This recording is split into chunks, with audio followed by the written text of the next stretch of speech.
यो control C गरिसकेपछि यो इमेज आइरहेछ। अब यहाँनिर हामीले आफ्नो पेन ड्राइभ कुन हो त्यो कुरा सिलेक्ट गर्नुपर्छ। माथिमा 50 GB देखाएको छ SDA1 मा, यसमा 99 GB देखाएको छ। अनि यहाँ तल आएर SDB1 28.6 GB देखाएको छ, यो सिलेक्ट गर्नु होला। र यसको यहाँनिर स्यान्डिक्स भनेर यहाँनिर पेन ड्राइभको नाम पनि देखाएको छ। यो कम्पनी देखाउँदा तपाईँलाई चिन्न सजिलो हुन्छ। यो 32 GB को पेन ड्राइभलाई 28.6 GB यता देखाएर अरू भर्चुअल मेमोरीमा लगेछ। यसलाई सिलेक्ट गरेर इन्टर गर्नुहोस्। अब यहाँनिर केही गर्नु पर्दैन, यसलाई इन्टर गरिदिए हुन्छ।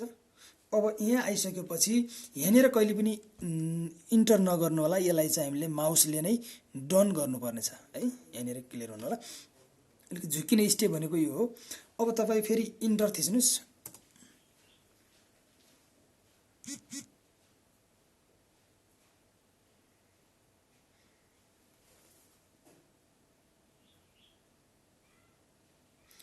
यो बिगिनर छ, हामी बिगिनरमै जान्छौँ। अनि यहाँनिर हामीलाई लोकल डिस्क हाम्रो इमेज सेभ गर्नु छैन, हामीलाई पेन ड्राइभबाट इमेजलाई ल्यापटपमा रिस्टोर गर्नु छ। त्यसकारण तेस्रो स्टेपमा आउनु होला, रिस्टोर अप्सनमा र इन्टर गर्नु होला। अब मैले यसमा E5410 को मात्रै फाइल कपी गरेर यसलाई बुटेबल बनाएको थिएँ, पेन ड्राइभ छिटो कपी होला भनेर। किनभने मलाई E5410 मात्रै गर्नु थियो। तपाईँलाई E5410 वा E5404 गर्नु छ भने यहाँनिर दुईवटा अप्सन आउनेछ। पुरै फाइल कपी गरेको भए त्यहाँनिर तपाईँलाई जुन ल्यापटप हो त्यो ल्यापटप सिलेक्ट गर्नु होला। मेरो E5410 छ है त, मैले यहाँ इन्टर गरेँ।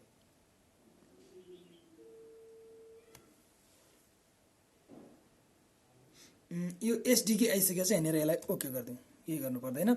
यहाँनिर यो कम्प्लिट भइसकेपछि इमेज यसलाई के गर्ने भन्छ, यसलाई हामीले हार्ड डिस्क चेक गरिन आवश्यक छैन, छिटो हुन्छ। यसलाई नो गरेर इन्टर गरिदिउँ। अनि त्यस पछाडि यो कम्प्लिट भइसक्यो भने तपाईँको यो एक्सन फिनिस भइसकेपछि अप्सन के गर्ने भन्दाखेरि कम्प्युटर रिस्टार्ट होस् भन्न चाहनुहुन्छ भने रिबुटमा लिनुहोस् र इन्टर गर्नुहोस्। फेरि प्रेस इन्टर गरिदिनुहोस्। यसले गर्नुपर्ने कामका लागि हामीले इन्स्ट्रक्सन यसमा दिइसक्यौँ। यसले अगाडि बढ्ने हो भने यस वाइ थिच्नुहोस्, नभए नो थिच्नुहोस् भनिरहेछ। हामी वाइ थिच्छौँ, इन्टर गर्छौँ। फेरि अर्को स्टेपमा पनि यसले यस नो भनिरहेछ, वाइ थिचेर इन्टर गर्छौँ।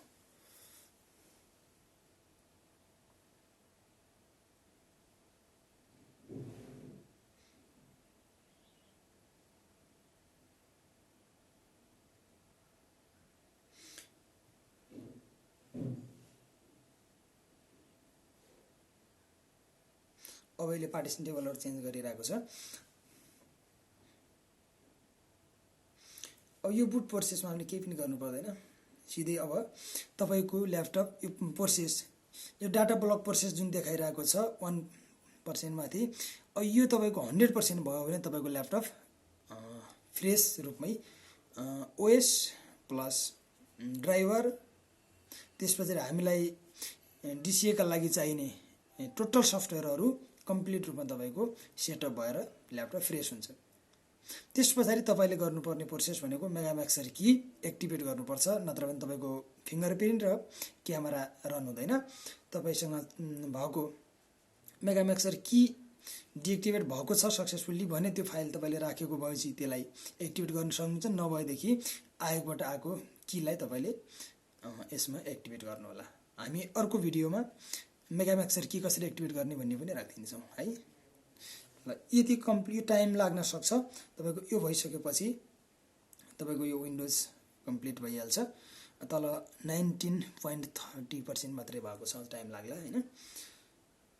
यो भइसकेपछि तपाईँको डिसिएमा तपाईँको युजर चाहिँ डिफल्ट युजर हुनेछ।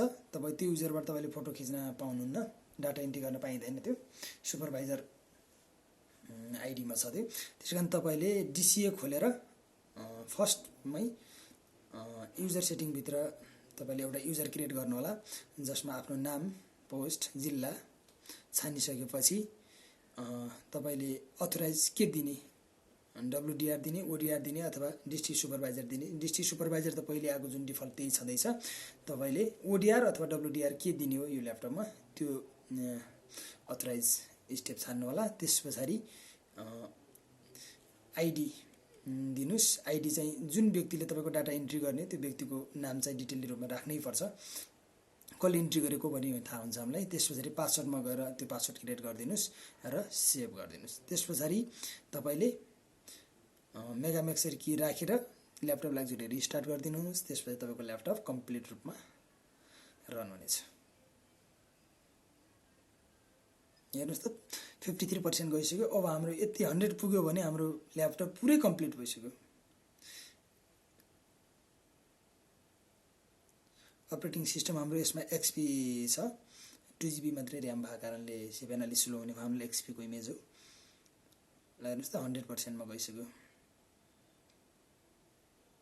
अब त्यो तल सक्सेसफुल्ली भन्यो, सक्सेसफुल्ली भइसक्यो। तपाईँको ल्यापटप रिस्टार्ट हुनेछ। रिस्टार्ट हुने बित्तिकै तपाईँले रिमुभल पेन ड्राइभलाई चाहिँ झिकिदिनुहोस्, होइन भने फेरि तपाईँको त्यो पहिलेकै प्रोसेसमा जान सक्छ। डाटा क्लकिङमा रहेछ, अब चाहिँ फेरि डाटा प्रोसेसिङमै लगिरहेको रहेछ होइन।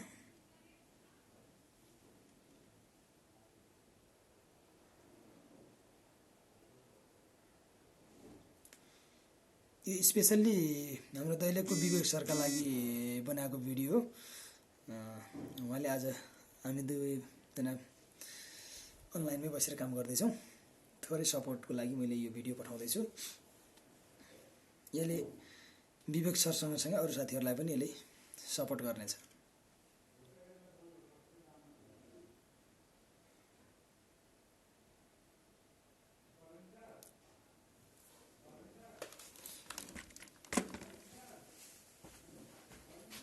सर हजुर हजुर इमेल त हाम्रो कोटा कति दिएको छ ऊ यस्तो सिसी गरेर राखिहाल्छ,